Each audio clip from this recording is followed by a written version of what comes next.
Саламатсыздар ма оқушылар? Бүгін сабақта 66 және 67 есепті түсіндіретін боламын. 66 есеп: массасы 700 грамм, концентрациясы 30%, ас содасының ерітіндісі даярланған. Осы ерітіндінің концентрациясы 20% болуы үшін оған неше грамм су құю керек? Оқушылар, біз қандай да бір санды, екінші санның қанша процентін құрайтын табу үшін бір-біріне қатынастырып 100%-ке көбейтіп, оның пайызын таба алатын едіге. Енді бізге b саны белгісіз, оны біз x деп аламыз. A саны белгілі, ол 700-ге тең. Көбейтеміз 100%-ға, бізде ол тең болады 30%-ке. Енді бізде мынау x белгісіз, осы x-ті табу үшін 700-ді көбейтеміз 30%-ке, бөлеміз 100%-ке. Сонда 700 бен 100-ді қысатамыз, 7 болады, оны көбейтеміз 30-ға, сонда 210 грамм болады. Оқушылар, осы жердегі 210 грамм деген бұл бізде ас содасының массасы. Ас содасының массасы.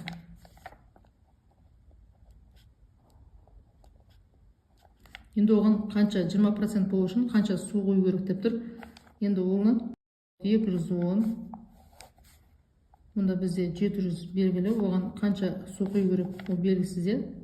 X деп аламыз да, көбейтеміз 100%-ға, ол бізде 20% болу керек. Енді осыны ары қарай теңдеу етіп шығарсақ болады. 210-ды көбейтеміз 100-ге, 21 мың болады. 700 қосылған x тең болады 20%-ке. 20 деп кете берейік. Енді осы жерде былай алсақ болады. 21 мың бөлінген 700 қосылған x тең болады 20 деп алсақ болады. Енді 700 қосылған x тең болады 21 мың бөлінген 20 деп аламыз. Теңдеу шығарып кете береміз. Енді x-ті табу үшін істейміз. 21 мыңды 20-ға бөлеміз, 1050 болады. Азайтамыз, 700-ді тең болады 350-ге. Сонда оқушылар, бізде 20% болу үшін ерітіндінің пайызы, оған 350 грамм су құюымыз керек екен. Жауабы 350 грамм деп аламыз. Келесі оқушылар, 67-ші есеп. Бірінші тапсырмасы: концентрациясы 15%, массасы 600 грамм тұзды су ерітіндісіне концентрациясы 50%, 240 грамм тұзды су ерітіндісі қосылды. Қоспа ерітіндінің неше проценті тұз? 15% 600 грамм концентрацияның құрамында қанша тұз бар екен табамыз. 15-ті көбейтеміз, 600-ге бөлеміз 100-ге. Тең болады, 600-ді 100-ге бөлсек 6 болады, оған көбейтеміз 15-ті, сонда 90 грамм тұз болады екен. Екінші ерітінді бойынша бізде пайызы 50%-ға тең, массасы 240-ға тең, бөлеміз 100-ге, сонда 50-ді көбейтеміз 240-ға, бөлеміз 100-ге, сонда 120 грамм тұз болады. Енді осы 600 бен 240-ті қосамыз. 600 қосылған 240, онда 90 мен 120-ны қосамыз. 90 қосылған 120, көбейтеміз 100%-ға. Қанша пайыз екен табамыз. Сонда бізде 840 болады, бөлімінде алымында 210 болады, көбейтеміз 100%-ға. 840 пен 210 екеуді қысқарады, 210-ға бөлінеді, 4, мұнда 1, 1-ді көбейтеміз 100-ге, бөлеміз 4-ге, сонда 25% болады. Сонда оқушылар, бізге қоспа ерітіндінің неше проценті тұз екен? Сұраққа жауап береміз, 25%. Оқушылар, бізге мына сұрақтарға жауап беріп, есепті шығарыңдар. Бірінші сұрақ бойынша біз есепті шығарып қойдық, жауап берейік. бірінші ерітіндіде неше грамм тұз дейді? 90 грамм тұз. Екінші сұрақ бойынша екінші ерітіндіде неше грамм тұз? 120 грамм тұз.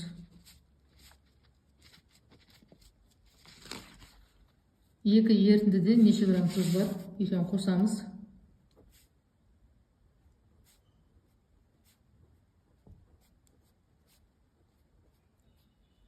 «210 грамм тұз болды, е. Төртіншісінде екі ерітіндіден даярланған қоспаның барлық массасы неше грамм? 600-ге қосамыз. 240-ті тең болады 840 граммға. Қоспа ерітіндінің неше проценті тұз? Жаңа оны таптық оқушылар. 25% тұз екен.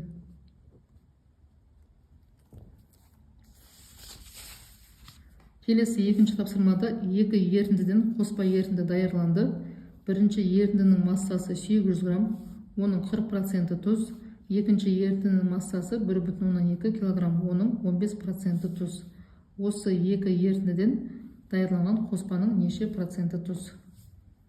Оқушылар, жаңа бірінші тапсырма сияқты 800-ді көбейтеміз 40-қа, бөлеміз 100-ге. Онда 1,2 килограмм, оны граммға айналдырамыз. 1200 грамм болады, бөлеміз 15-ге, бөлеміз 100-ге.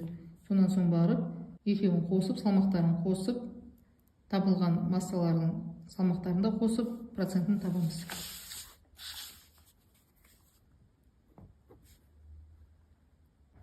«800-ге көбейтеміз 40%-ді, бөлеміз 100%-ға, е. Мұнда проценттерін жазып қойсақ болады. Процент, мұнда процент, е. Сонда оқушылар қанша болады? 320 грамм болады.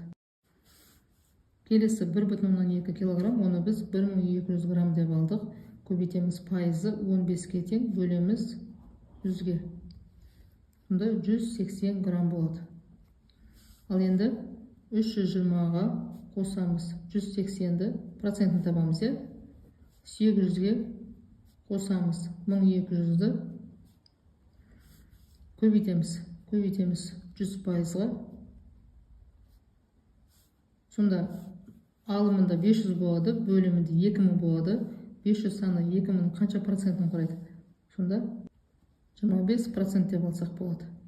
Яғни 500-ді көбейтеміз 100-ге, бөлеміз 2000-ға, 25% болады.